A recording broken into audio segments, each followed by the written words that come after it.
नमस्कार मंडळी, आपण मजेत असालच. मी रश्मी, आपली योगा इन्स्ट्रक्टर.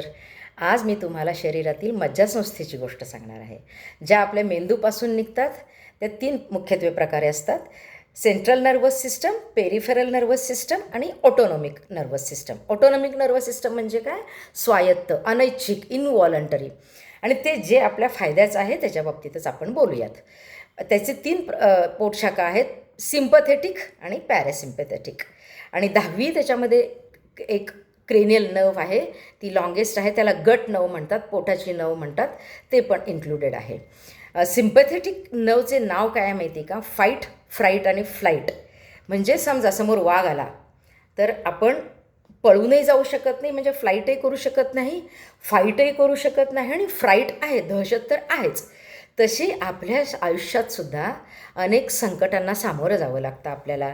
कळत नकळत क्रॉनिक स्ट्रेस असतात. प्रत्येकाच्या आयुष्यात काहीतरी रिलेशनशिपमध्ये स्ट्रेस असतं, कधी ऑफिसमध्ये खूप स्ट्रेस असतात.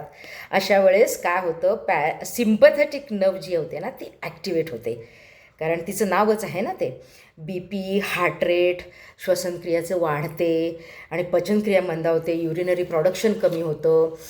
शिवाय कधी कधी स्ट्रोक्स पण येतात. बुबुळाचे जेव्हा अचानकपणे संकटांना समोर जावं लागतं तर बुबुळाचं डायलेट होतात आपल्या डोळ्यांची.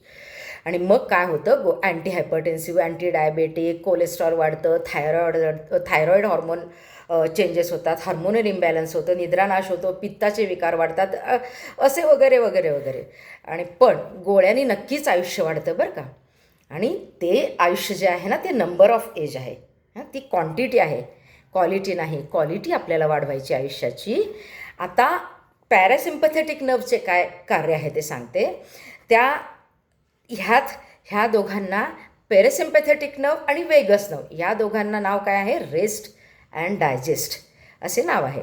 त्याच्यामध्ये काय होतं, BP सेट होतो, श्वसनक्रिया सेट होते, कमी म्हणजे नॉर्मलला येते, हृदयाचे ठोके नॉर्मलला येतात, पित्त कमी होतं, सगळंच सेट होतं ऑल ओव्हर. आणि आपल्याला क्वालिटी ऑफ लाईफ जगायची आहे. मी आत्मविश्वासाने सांगते की मेडिसिन कमी करता येतं. काही आपल्या ऋषीमुनींनी काही योग साधना, मुद्राज आणि प्राणायाम, एक्सरसाइज, मेडिटेशन्स आणि सोप्या पद्धतीने भजन म्हणा, कीर्तन, काही असं मंत्रजाप कुठेही कोणालाही करता येतं. अगदी साफसफाई कामगार, वॉचमन, घरकाम स्त्रिया, हे ते वरिष्ठांपर्यंत अगदी फ्री ऑफ कास्ट. पण आपल्याला सातत्याचा पूल बांधायचा आहे.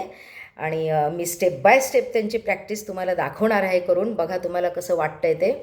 आणि वेगवेगळे मिनी ब्लॉग्स आहेत पुढचे. तोवर निरोगी रहा, स्वस्थ रहा, stay fit, stay tuned. Thank you. नमस्कार.